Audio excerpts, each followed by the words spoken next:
wabarakatuh. Waalaikumsalam warahmatullahi wabarakatuh. Selamat pagi semuanya. Pagi.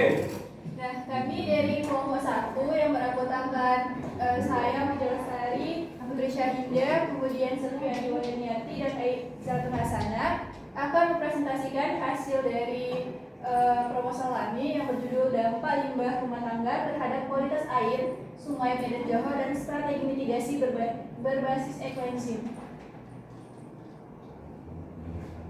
Untuk itu langsung saja kepada pemateri pertama yaitu Putri Syahidah, silakan.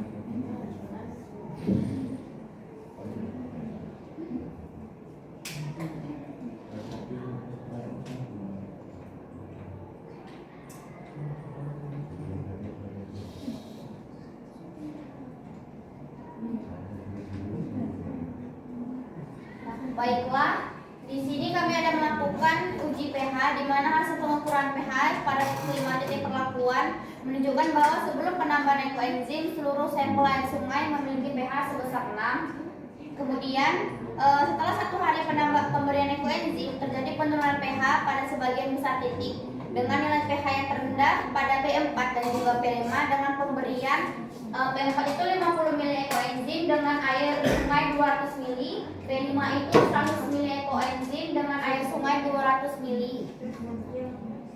Nah, pada hari kedua di beberapa titik itu mulai menunjukkan pemulihan ke nilai pH semula, terutama di perlakuan P1 dan P2. P1 itu menggunakan ekoenzim sebanyak 0,1 ml dan P2 itu 0,5 ml.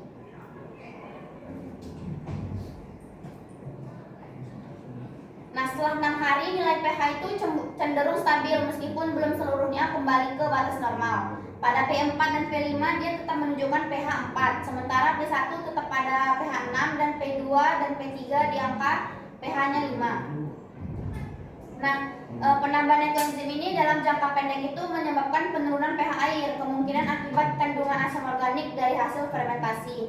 Nah, tapi pemberian ekoenzim itu dalam waktu jangka pendek itu hanya bersifat sementara. Karena kalau sementara kami cuma buat di hari ke 1, 3 sama ke 6. Jadi pemberian ekoenzim itu kurang efektif kalau dalam jangka waktu yang pendek. Kemudian ada hasil uji DO-nya. Nah, di hari pertama sebelum pemberian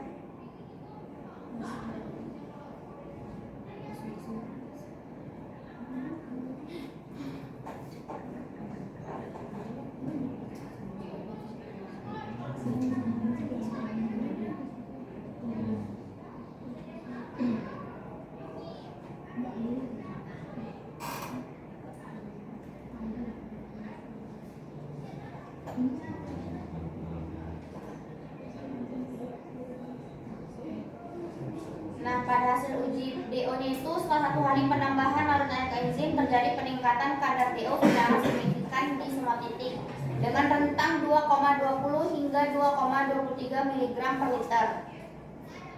Di hari kedua dan ke-6 setelah perlakuan kadar DO mulai menunjukkan penurunan kembali ke kisaran semula di angka 1,62 sampai 2,10 mg. Nah, pemberian ekoenzim ini menunjukkan potensi awal dalam meningkatkan kadar DO, tetapi belum mampu mengembalikan kadar DO ke tingkat yang sesuai.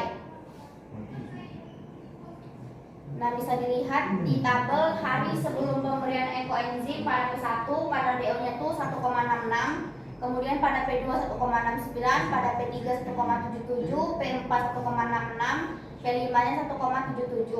Setelah 1 hari pemberian ekoenzim, P1-nya mengalami kenaikan di 2,23, P2-nya 2,21, P3-nya 2,20, P4-nya 2,20, P5-nya 2,21, dan 2 hari setelah pemberian ekoenzim, P1-nya mengalami penurunan 1,92, P2-nya 1,96, P3-nya 1,97, P4-nya 2,03, P5-nya 2,10, dan 6 hari setelah pemberian ekoenzim, P1-nya 1,66, P2-nya 1,68, P3-nya 1,64, P4-nya 1,62, P5-nya 1,63. Baik, selanjutnya akan dibahas oleh Silviani. Nah, untuk hasil dari BOD.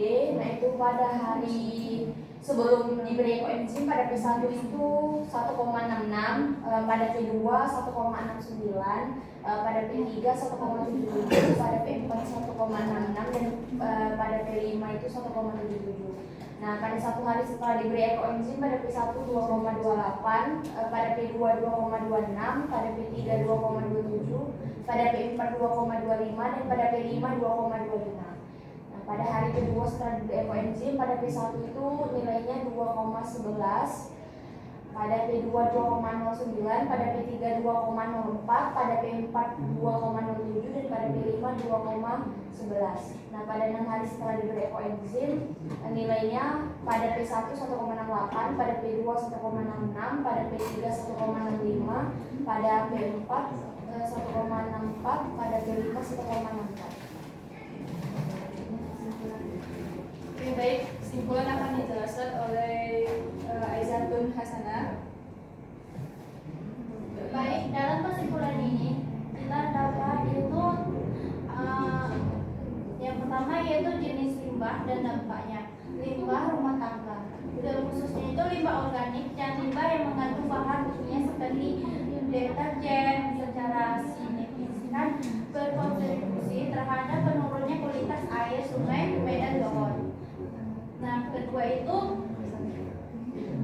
pengaruhnya terhadap ekosistem.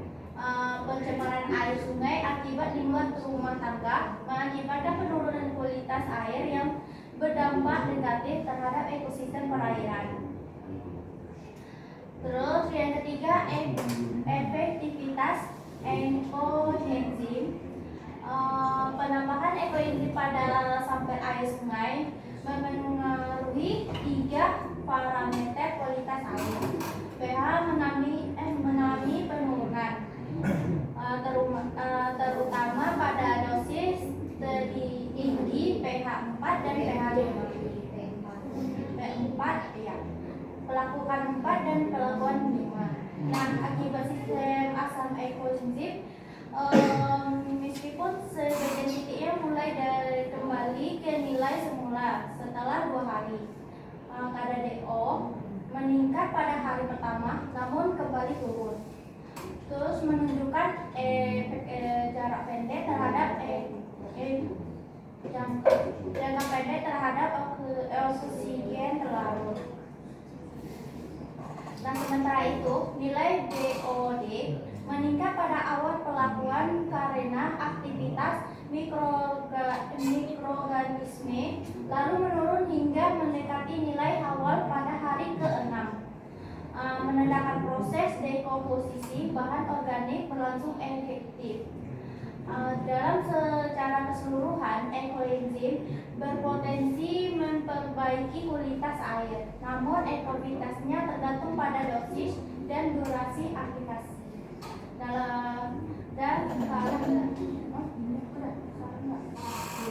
Baik, terima kasih kepada Aizatun. Nah, jadi berdasarkan hasil dari kesimpulan penelitian ini, penulis memberikan beberapa saran nih. Yang pertama, bagi penelitian lebih lanjut. Jadi diperlukan penelitian lebih lanjut dengan durasi pengamatan yang lebih panjang untuk mengamati efektivitas jangka panjang dari ekoenzim untuk memperbaiki kualitas air sungai dan johor.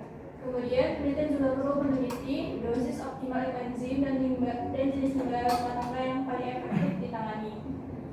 Kemudian peningkatan pengelolaan limbah, di mana pemerintah dan masyarakat perlu meningkatkan upaya pengelolaan limbah rumah tangga, antara lain melalui program pemilahan sampah, pengurangan penggunaan bahan kimia berbahaya dalam rumah tangga, dan sosialisasi tentang dampak limbah terhadap lingkungan. Kemudian adanya pemanfaatan ekoenzim. Jadi ekoenzim ini dapat dipertimbangkan sebagai salah satu solusi alternatif dalam upaya mitigasi pencemaran air. Nah, khususnya untuk skala rumah tangga dan komunitas. Pengembangan dan sosialisasi penggunaan ekoenzim perlu ditingkatkan.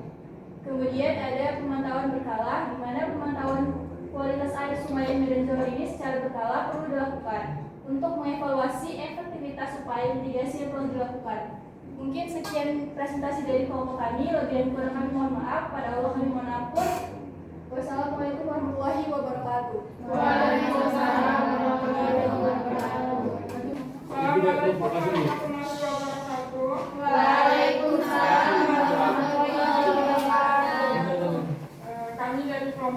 di sini akan mempresentasikan hasil penelitian kami yang berjudul peningkatan kadar oksigen pada air yang tercemar limbah tempe menggunakan ekoenzim, yang beranggotakan saya sendiri Nur Hidayah sebagai koordinator sekaligus pemateri pertama, dan teman saya Febri sebagai pemateri kedua.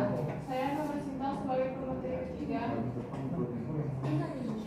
Baik, langsung saja di sini kami akan mempresentasikan hasil serta pembahasan kami.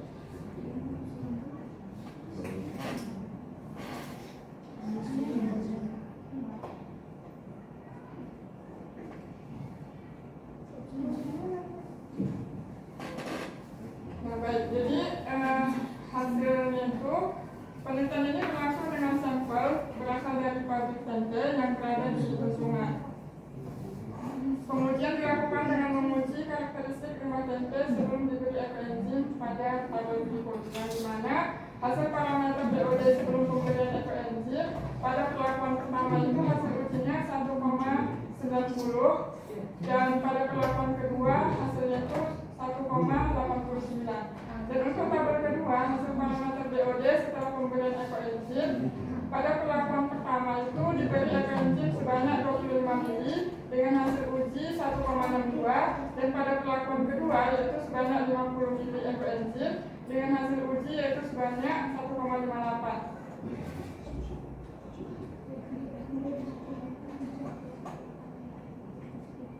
Nah, jadi penelitian ini dimulai dari hari ke-0 hingga hari ke-5. Kondisi fisik yang dimulai terlihat dari awal yaitu warna sampel air limbah tempe ini tanpa perlakuan ekoenzim memiliki warna putih keruh. Sedangkan ketika sampel ditambahkan ekoenzim dengan konsentrasi yang berbeda-beda menunjukkan warna kuning yang cenderung mirip dengan seperti air.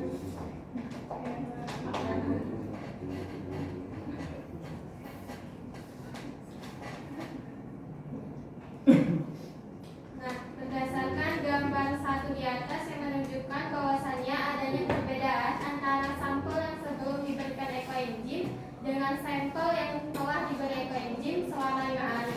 Nah, pada sampel timbul bau yang ditimbulkan berasal dari sumber pertumbuhan suatu alga atau suatu kontaminasi di air limbah oleh bahan organik yang mengalami dekomposisi oleh mikroorganisme air, yang mana warna kuning pada sampel disebabkan oleh adanya penambahan ekoenzim yang sebelumnya memiliki warna coklat.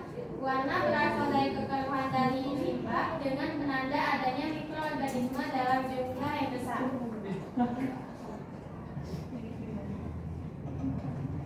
Nah, mengetahui jumlah BOD di dalam air ini dapat digunakan untuk memperoleh informasi terkait beban pencemaran yang ada di dalam air limbah, di mana nilai BOD digunakan sebagai indikator kualitas air. Nilai BOD 5 dilakukan selama 5 hari untuk mengukur jumlah oksigen yang dibutuhkan mikroorganisme serta menjadi indikator pencemaran air limbah. Kandungan BOD yang tinggi menunjukkan minimnya kadar oksigen yang terlarut. Air limbah dengan kandungan BOD yang tinggi tidak mampu menunjang kehidupan makhluk hidup yang mempengaruhi oksigen. Kandungan BOD yang lebih tinggi juga dapat meningkatkan kondisi anaerobik dan terjadinya penipisan oksigen dari air limbah, sehingga memerlukan oksigen yang tinggi untuk menurunkan kadar pencemaran BOD. Selanjutnya, pada penelitian hasil pengamatan pada BOD menunjukkan kategori yang cukup rendah untuk sampel tanpa penambahan ekoenzim. Berdasarkan hasil pengujian, penurunan sampel limbah dengan ditambahkan ekoenzim sebanyak 50 mili memiliki penurunan paling tinggi, yakni di mana BOD menurun dari 1,8 mg per liter menjadi 1,58 mg per liter. Dalam penelitian terdahulu yang telah dilaksanakan oleh Hemalata dan Visantini, penurunan kadar BOD terdapat penurunan sebesar 70% dari hasil awal yaitu 80 mg per liter yang menjadi 22,3 mg per liter. Hasil penurunan konsentrasi BOD tersebut menandakan bahwa kandungan bahan organik yang terdapat di dalam air limbah bersifat dapat degradasi secara biologis atau biodegradable. Hasil konsentrasi nilai BOD yang menurunkan menjadi indikator bahwa adanya aktivitas bakteri asam laktat yang berasal dari ekoenzim dengan proses fermentasi. Bahan organik dari limbah kulit pir menjadi senyawa asam laktat yang dapat mempererat perombakan bahan organik.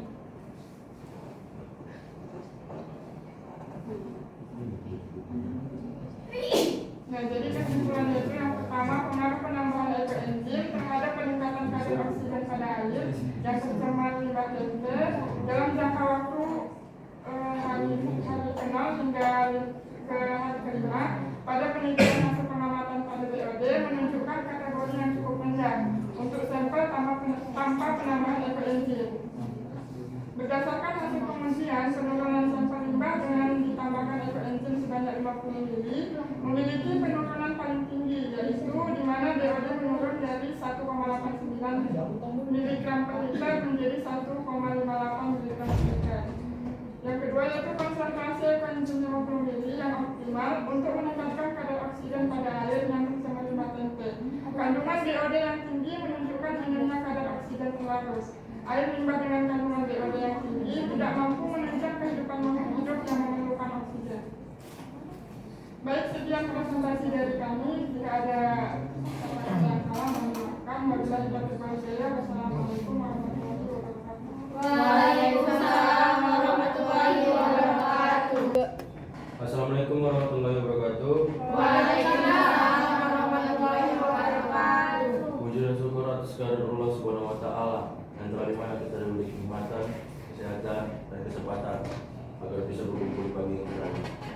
Selawat berkaitan dengan salam kepada Nabi besar baginda Muhammad SAW yang telah dimana kita dituntun dari zaman kegelapan sampai zaman terang. Di sini kami akan mempresentasikan hasil dari judul kami, yaitu penurunan kadar amonia dalam bau busuk sampah dengan menambahkan ekoenzim di terminal Pancur Batu. Untuk pemateri pertama, Berlian, silakan.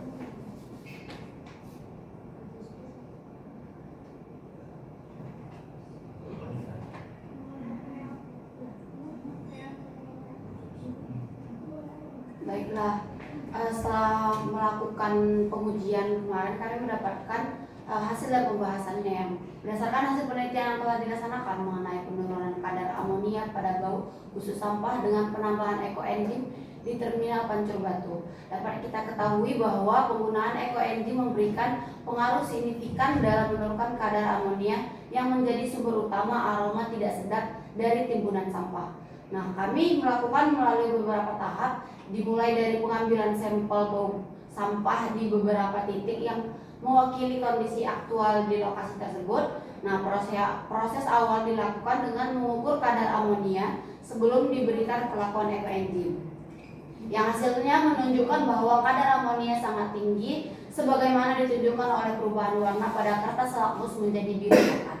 Nah, amonia adalah gas basa yang terbentuk dari proses pembusukan bahan organik, terutama protein. Nah, kandungan amonia yang tinggi pada tumpukan sampah menyebabkan pencemaran udara dan berdampak pada kesehatan, seperti gangguan pernapasan, iritasi, serta ketidaknyamanan bagi masyarakat sekitar.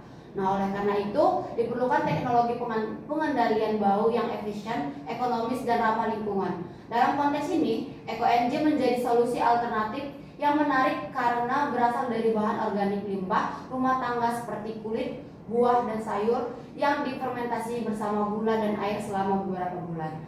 Nah, produk hasil fermentasi ini mengandung mikroorganisme dan enzim aktif yang mampu membantu mengurai zat-zat berbahaya dan mempercepat dekomposisi.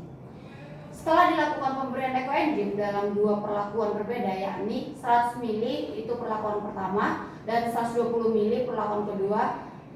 Nah, satu lagi yaitu ada kontrol. Nah, hasil pengukuran menunjukkan perubahan yang mencolok. Warna kertas lakmus yang digunakan dalam pengujian berubah menjadi merah, yang mengindikasikan bahwa kadar amonia telah berkurang drastis atau bahkan menghilang. Ini membuktikan bahwa ekoenzim berhasil menetralkan senyawa amonia melalui proses biologis. Sementara itu, pada sampel kontrol yang tidak diberikan ekoenzim, warna tetap biru, menunjukkan bahwa tidak terjadi penurunan kadar amonia.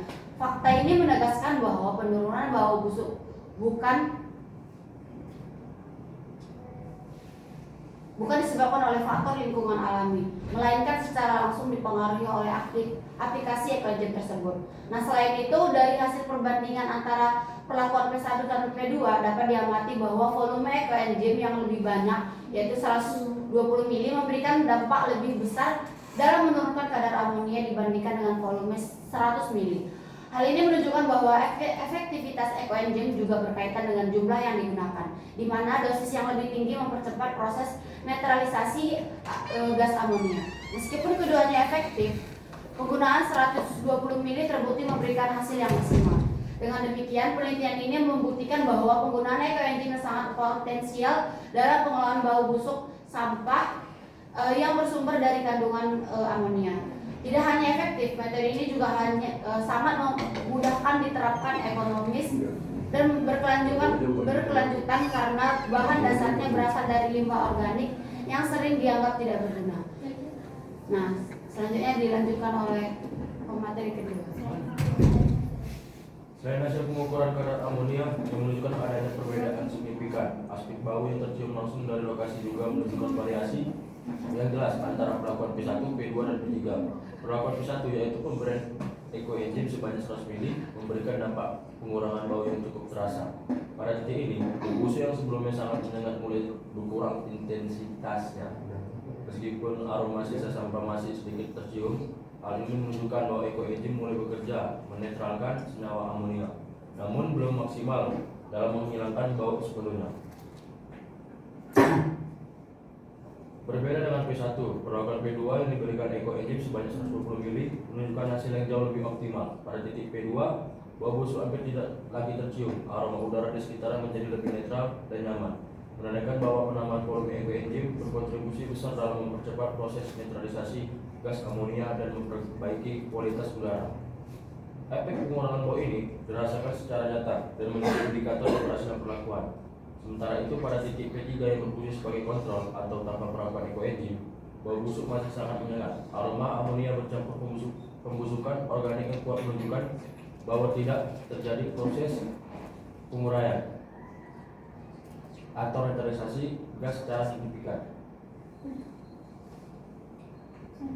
Saya lanjutin ke Ulfa. Baiklah, dari pembahasan yang telah kami bacakan, maka akan disimpulkan bahwa berdasarkan hasil penelitian yang telah kami lakukan, penurunan kadar amonia dalam bau busuk sampah dengan menambahkan ekoenzim di terminal Banjarbaru dapat disimpulkan bahwa menambahkan ekoenzim berpengaruh nyata terhadap penurunan kadar amonia yang diidentifikasi melalui perubahan nilai pH menggunakan kertas lakmus. Ekoenzim yang berasal dari fermentasi limbah organik terbukti mampu menetralkan sifat basa dari gas amonia yang merupakan salah satu penyumbang utama bau busuk dari sampah organik. Sekian presentasi dari kami. Lebih kurang kami mohon maaf. Kepada Allah kami mohon ampun. Wabillahi taufiq wal hidayah. Wassalamualaikum warahmatullahi wabarakatuh. Waalaikumsalam warahmatullahi wabarakatuh. Assalamualaikum warahmatullahi wabarakatuh. Waalaikumsalam warahmatullahi wabarakatuh. Perkenalkan, nama saya Muhammad Ridwan. Berdiri saya depan ini akan mempresentasikan hasil kerja dari kelompok 5 yang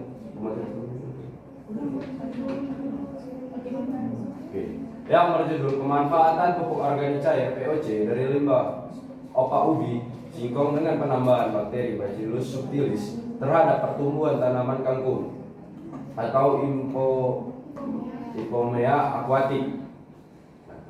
Untuk pemateri pertama akan dibawakan oleh saya sendiri. Selanjutnya akan dilanjutkan oleh saya, tapi mau bertanya sebagai pemateri kedua. Saya Yusuf Terpadang sebagai pemateri ketiga.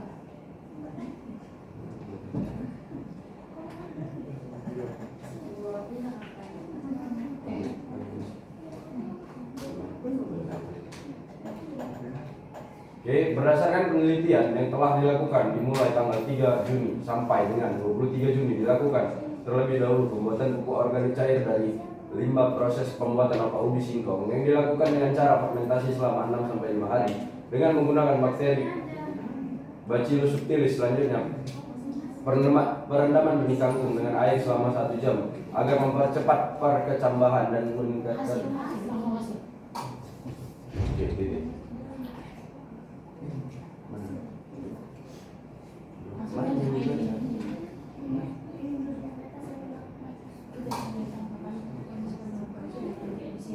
Nah, bisa kawan-kawan lihat kayak mana yang disiram dengan POC dan yang tidak disiram. Di sini ada kami terterakan gambar di depan.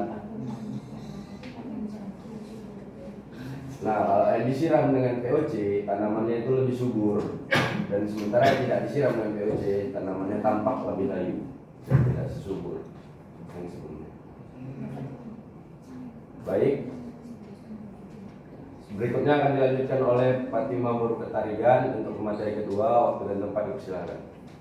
Selanjutnya, tabel hasil pengamatan yang disiram oleh POC itu tinggi tanamnya lebih. Kami mengambil 3 tanaman yang paling tinggi di antara masing-masing pot itu. Masing-masing pot yang pertama itu 11,7 cm, 12 cm, 11,6 cm. Jumlah daunnya itu rata-rata 4 helai, panjang daunnya itu 4,6 cm. Yang tidak disiram itu 10,5 cm, 7,9 cm, 7,5 cm. Jumlah daunnya itu rata-rata 3 helai dengan panjang daun 3,4 cm.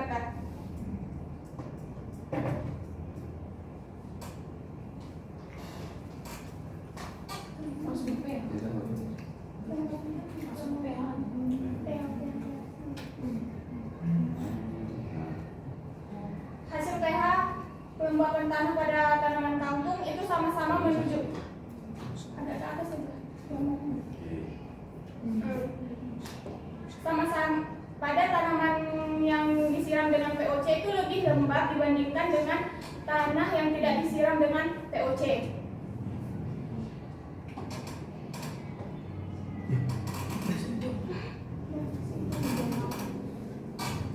Baik, kesimpulannya adalah pemanfaatan limbah cair opak ubi singkong sebagai pupuk organik cair atau POC dengan bantuan bakteri Bacillus subtilis terbukti efektif dalam meningkatkan pertumbuhan tanaman kangkung.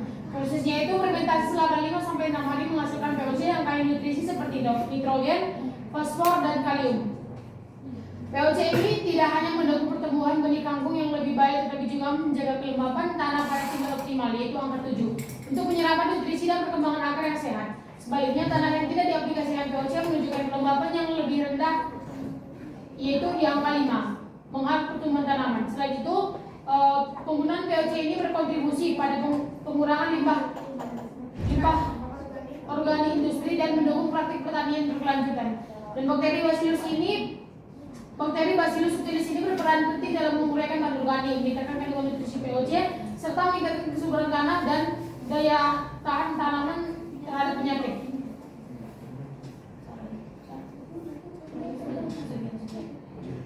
Sekian dari presentasi kelompok 5. Jika ada salah kata, mohon maaf pada Allah, mohon ampun. Wabillahi taufiq wal hidayah. Wassalamualaikum warahmatullahi wabarakatuh. Waalaikumsalam warahmatullahi wabarakatuh. Pertama, mari kita panjatkan puji dan puji syukur kita atas kehadirat Allah Subhanahu wa taala yang mana hingga saat ini kita masih diberi kesehatan, kesempatan dan kenyamanan angka sehingga kita dapat berkumpul di kelas yang kita cintai ini.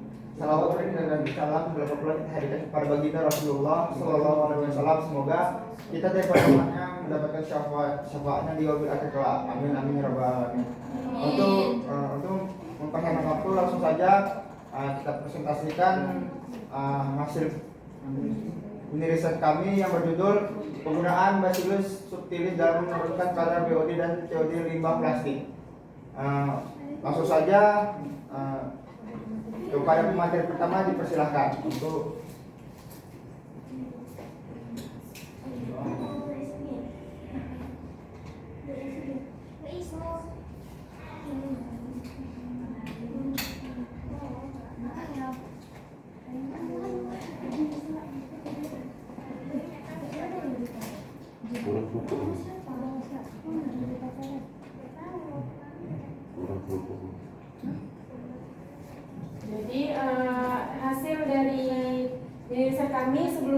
perlakuan itu dia limbah plastiknya itu BOD-nya itu 2,56, kemudian DO-nya 1,57 dengan suhu 25 derajat Celcius dan 25,5 derajat Celcius.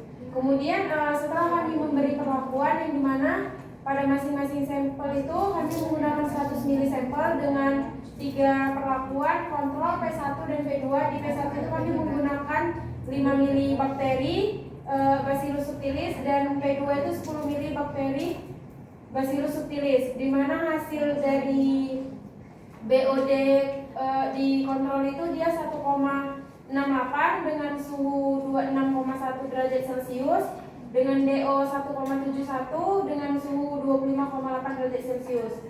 Kemudian pada P1 hasil BOD-nya 1,69, suhunya 26 derajat Celcius, DO-nya 1,71, suhunya 25,8 derajat Celcius. Kemudian pada P2 diperoleh hasil BOD 1,70, suhu BOD-nya 25,9 derajat Celcius, hasil DO-nya 1,70 dengan suhu 25,9 derajat Celcius. Jadi pengukuran BOD ini, BOD dan DO ini merupakan parameter penting dalam menilai kualitas air, khususnya dalam mengetahui tingkat pencemaran organik. Di mana BOD ini dia mengindikasikan jumlah oksigen yang dibutuhkan oleh mikroorganisme untuk menguraikan bahan organik dalam air, sedangkan DO menunjukkan jumlah oksigen terlarut yang tersedia di dalam air. Kemudian selanjutnya akan dilanjutkan oleh materi kedua kepada Elida disilakan. Selanjutnya di sini kami menganalisis DO awal dan BOD awal, yang dimana tadi kan udah dijelaskan di tabel. Jadi ini kayak kita pakai bahasa dari untuk pembahasan. Dia nilai DO awalnya itu sebesar 1,57 mg. Itu dia menunjukkan konsentrasi oksigen yang terlarut. Dia itu relatif rendah di awal pengukuran, tetapi nanti dia di akhir pengukurannya itu dia tinggi. Terus nilai DO yang rendah ini dia juga dapat mengindikasikan adanya beban organik awal dalam sampel air atau kondisi yang kurang mendukung kelarutan oksigen. Nah, ada juga BOD awal itu sebesar 1,56 mg. Dia juga menunjukkan adanya kebutuhan oksigen untuk menguraikan bahan organik yang sudah ada sebelum proses inkubasi. Nah, perbandingan nilai DO awal dan BOD awal yang hampir sama itu sekitar 1,57 mg versus 1,56 mg. Nah, perlu diperhatikan kembali jika nilai BOD awal sangat mendekati atau bahkan melebihi DO awal. Nah, hal ini itu dapat mengindikasikan bahwa oksigen yang tersedia di awal mungkin tidak cukup untuk menguraikan seluruh bahan organik yang ada, sehingga berpotensi menyebabkan kondisi anaerobik jika tidak ada sumber oksigen tambahan. Nah, selanjutnya akan dibahas oleh teman saya lagi.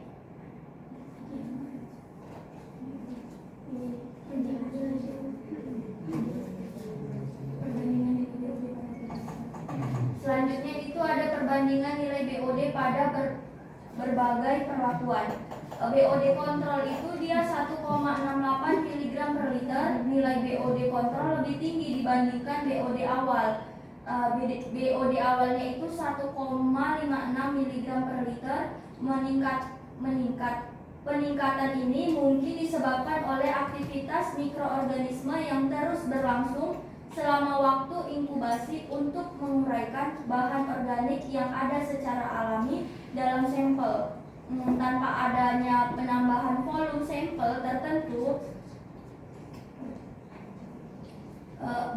sedangkan BOD yang 5 mili, dia yang 5 mili itu 1,69 mg per liter dan BOD 10 mili itu 1,70 mg per liter.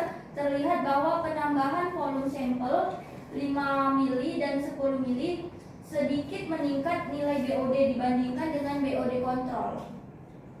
Meskipun peningkatannya tidak signifikan, tren ini konsisten dengan prinsip BOD, di mana semakin banyak bahan organik yang tersedia atau melalui penambahan volume sampel, semakin besar pula kebutuhan oksigen untuk menguraikannya. Peningkatan suhu yang sedikit pada kedua perlakuan ini juga dapat berkontribusi pada peningkatan aktivitas mikroorganisme.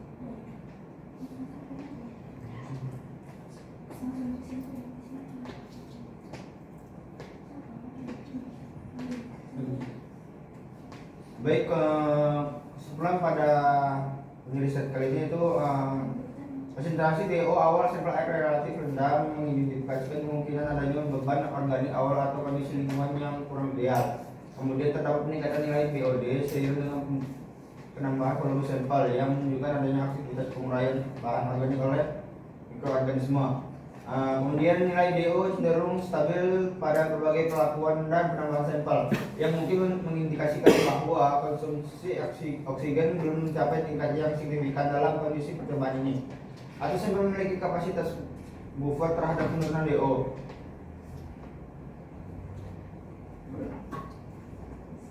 Sekian dari presentasi kami pada hari ini.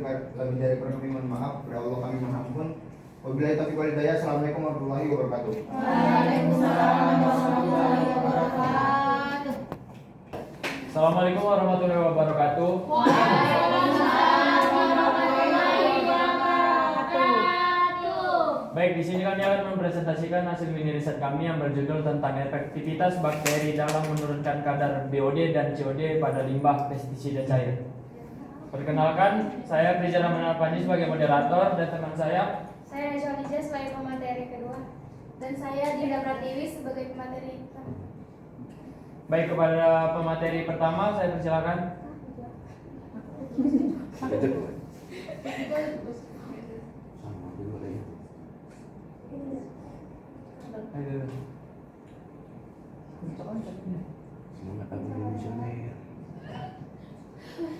Nah, adapun hasil penelitian dari mini riset kami, yaitu penelitian ini berlangsung pada sampel uji berasal dari air limbah pestisida yang berada di sungai.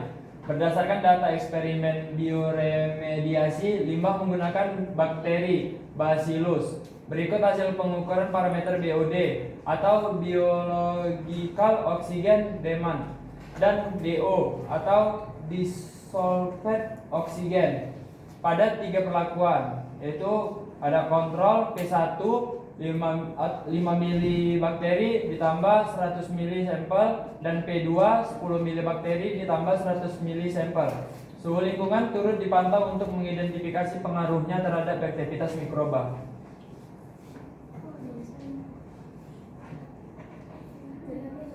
Dari apa ini?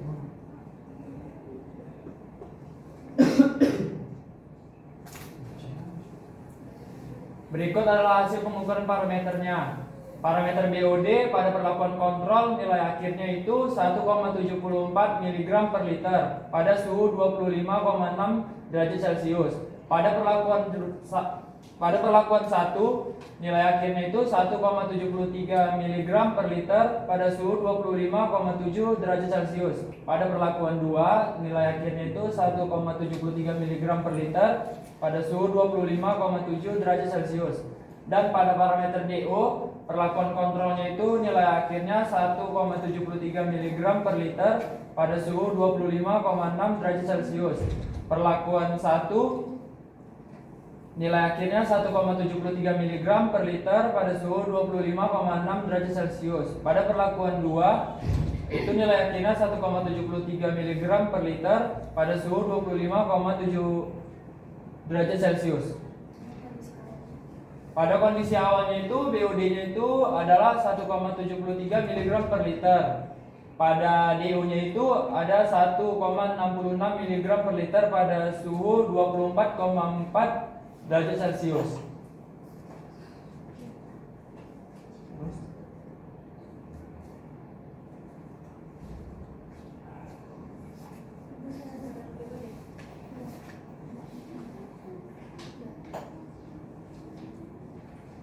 Selanjutnya yaitu analisis kadar BOD yang perlakuan kontrol terjadi peningkatan BOD dari 1,73 mg per liter menjadi 1,74 mg per liter. Kenaikan minor ini mengindikasikan akumulasi senyawa organik akibat tidak adanya aktivitas biodegradasi. Kemudian perlakuan 1 dan 2, BOD stabil pada 1,73 mg per liter sama dengan nilai awal. Kestabilan ini menunjukkan bahwa penambahan bakteri Bacillus baik 5 mili maupun 10 mili tidak menurunkan BOD. Kemudian rendahnya beban organik awal 1,73 mg per liter sehingga substrat tersedia tidak cukup untuk memicu aktivitas metabolisme bakteri secara signifikan. Kemudian yang kedua ada analisis kadar DO. Pada kontrol DO meningkat dari 1,66 mg per liter menjadi 1,73 mg per liter. Kenaikan ini disebabkan oleh difusi oksigen dari atmosfer ke dalam sampel.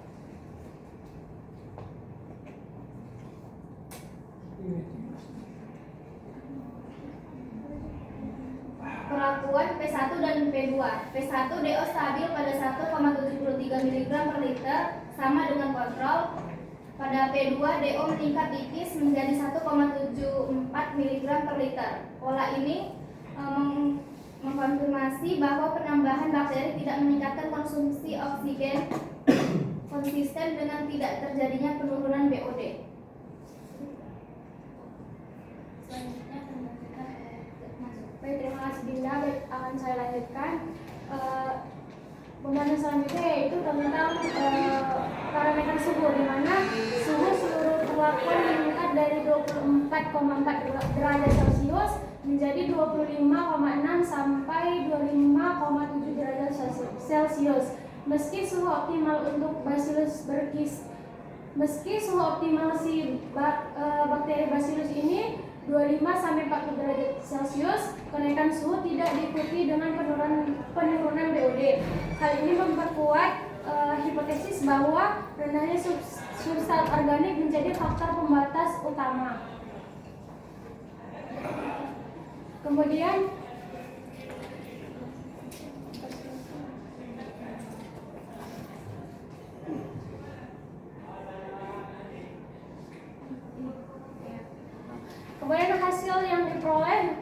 hasil yang diperoleh pada penelitian ini menunjukkan bahwa perlakuan dengan bakteri Bacillus itu tidak menurunkan nilai BOD secara signifikan dibandingkan dengan kontrol, dan nilai DO relatif lebih stabil atau sedikit meningkat. Hal ini mengindikasikan bahwa dalam kondisi sampel dengan BOD awal rendah, efektivitas bakteri dalam menguraikan bahan organik menjadi terbatas sehingga penurunan BOD tidak terlihat nyata. Secara umum, efektivitas bakteri dalam pengolahan air limbah biasanya ditunjukkan dengan penurunan BOD yang signifikan dan perubahan BO yang mencerminkan konsumsi oksigen oleh bakteri selama prosesnya. Namun pada hasil ini, karena BOD awal sangat rendah dan tidak terjadi penurunan BOD setelah perlakuan, dapat disimpulkan bahwa efektivitas bakteri Bacillus dalam sampel ini kurang optimal atau beban organik tidak cukup untuk dimetabolisme secara signifikan oleh bakteri.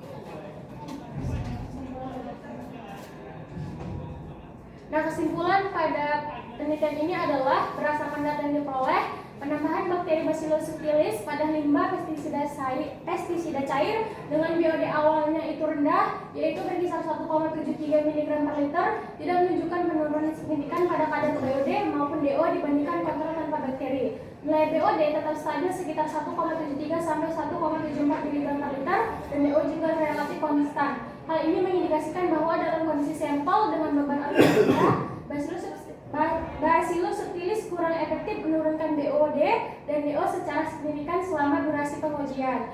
Penurunan kadar BOD dan DO setelah perlakuan dengan Bacillus subtilis pada penelitian ini sangat minimal atau hampir tidak ada. Baik, sekian presentasi dari kami. Wabillahi taufiq wal hidayah. Wassalamualaikum warahmatullahi wabarakatuh. Waalaikumsalam warahmatullahi wabarakatuh.